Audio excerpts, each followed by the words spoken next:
ನಮಸ್ಕಾರ ಸ್ನೇಹಿತರೆ, ಬೆಂಗಳೂರಿನ ಅಂತಾರಾಷ್ಟ್ರೀಯ ವಿಮಾನ ನಿಲ್ದಾಣದ ಬಳಿ ಇರತಕ್ಕಂತಹ ಕೆಂಪೇಗೌಡರ ಪ್ರಗತಿಯ ಪ್ರತಿಮೆಯ ವಿಶೇಷಗಳಿಗೆ ತಮಗೆ ಸ್ವಾಗತ.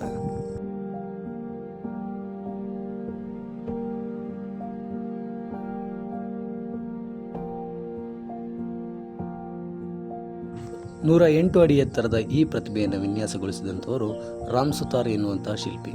ಇವರು ಗುಜರಾತ್ನ ಸರ್ದಾರ್ ವಲ್ಲಭಾಯಿ ಪಟೇಲರ ಏಕತಾ ಪ್ರತಿಮೆ ವಿನ್ಯಾಸಕಾರರು ಕೂಡ ಆಗಿದ್ದಾರೆ. ಸಂಪೂರ್ಣ ಪ್ರತಿಮೆಯನ್ನು ಉಕ್ಕು ಹಾಗೂ ಕಂಚನ್ನು ಬಳಸಿ ನಿರ್ಮಿಸಲಾಗಿದ್ದು, ಇದು ನಗರ ನಿರ್ಮಾಣಕಾರರೊಬ್ಬರಿಗೆ ನಿರ್ಮಿಸಲಾದಂತಹ ಪ್ರಪಂಚದ ಅತ್ಯಂತ ಎತ್ತರದ ವಿಗ್ರಹ ಎಂಬ ಖ್ಯಾತಿಯನ್ನು ಕೂಡ ಹೊಂದಿದೆ.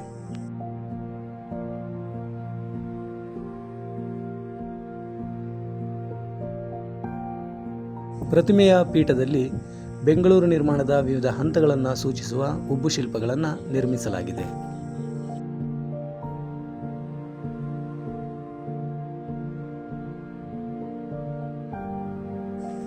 ಕೆಂಪೇಗೌಡರು ತಮ್ಮ ಕುಟುಂಬ ಸಮೇತ ಆದಿಚುಂಚನಗಿರಿಯ ಶ್ರೀ ಕಾಲಭೈರವೇಶ್ವರನ ಸನ್ನಿಧಿಗೆ ವಿಶೇಷ ಪೂಜೆಯನ್ನು ಸಲ್ಲಿಸುವ ಸನ್ನಿವೇಶವನ್ನು ಈ ಉಬ್ಬು ಶಿಲ್ಪವು ಒಳಗೊಂಡಿದೆ.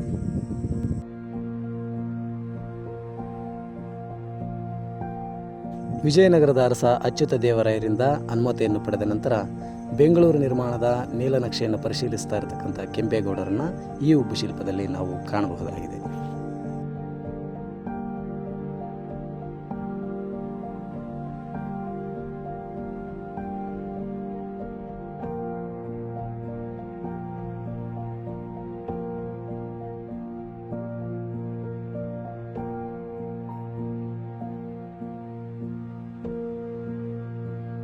ನಾಡಪ್ರಭುಗಳು ಕಟ್ಟಿದ ಬೆಂಗಳೂರು ಮೂಲತಃ ಒಂದು ಪೇಟೆಗಳ ಸಮೂಹ ಎನ್ನಬಹುದು. ವಿವಿಧ ಕುಲಕಸುಬುಗಳ ಪ್ರೋತ್ಸಾಹಕ್ಕಾಗಿ ಕೆಂಪೇಗೌಡರು ಹಲವಾರು ಪೇಟೆಗಳನ್ನು ನಿರ್ಮಾಣ ಮಾಡಿರ್ತಾರೆ. ಪೇಟೆಗಳ ನಿರ್ಮಾಣವನ್ನು ಪರಿಶೀಲಿಸ್ತಾ ಇರತಕ್ಕಂಥ ಕೆಂಪೇಗೌಡರನ್ನು ನಾವು ಈ ಉಬ್ಬು ಶಿಲ್ಪದಲ್ಲಿ ಕಾಣಬಹುದಾಗಿದೆ.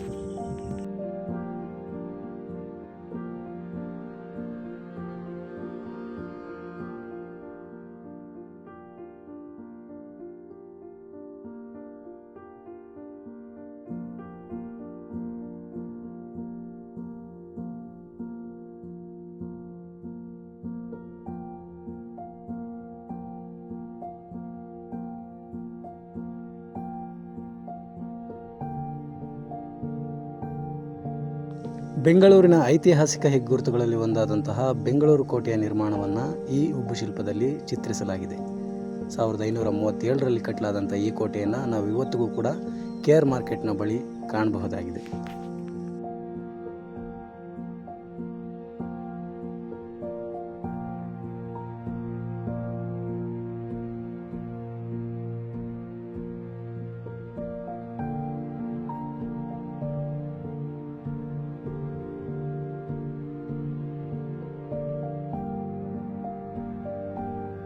ಇದಿಷ್ಟೇ ಅಲ್ಲದೆ ಕೆಂಪೇಗೌಡರ ಜೀವನ ಚರಿತ್ರೆಯ ವಿಶೇಷಗಳನ್ನು ತಿಳಿಸ್ತಕ್ಕಂತಹ ಕೆಂಪೇಗೌಡರ ಥೀಮ್ ಪಾರ್ಕ್ನ ನಿರ್ಮಾಣ ಕಾರ್ಯವು ಪ್ರಗತಿಯಲ್ಲಿದೆ.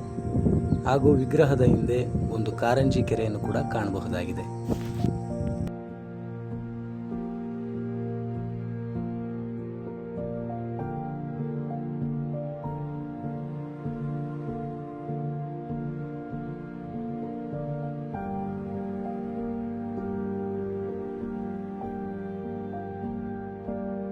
ಪ್ರತಿಮೆಯ 4 ಬದಿಗಳಲ್ಲಿ 4 ಕಲ್ಲಿನ ಮಂಟಪಗಳಿದ್ದು, ಅದು ಕೆಂಪೇಗೌಡರು ಬೆಂಗಳೂರಿನ 4 ದಿಕ್ಕಿನಲ್ಲಿ ಸ್ಥಾಪನೆ ಮಾಡಿದಂತಹ ಮಂಟಪಗಳ ಒಂದು ಪ್ರತಿರೂಪ ಎನ್ನಬಹುದು.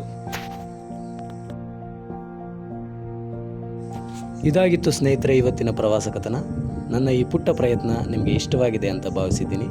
ಮುಂದೆ ಮತ್ತೊಂದು ಪ್ರವಾಸದೊಂದಿಗೆ, ಮತ್ತೊಂದು ವಿಶೇಷದೊಂದಿಗೆ ಮತ್ತೆ ಭೇಟಿಯಾಗ್ತೀನಿ. ಅಲ್ಲಿವರೆಗೂ ನಮಸ್ಕಾರ, ಶುಭ ದಿನ.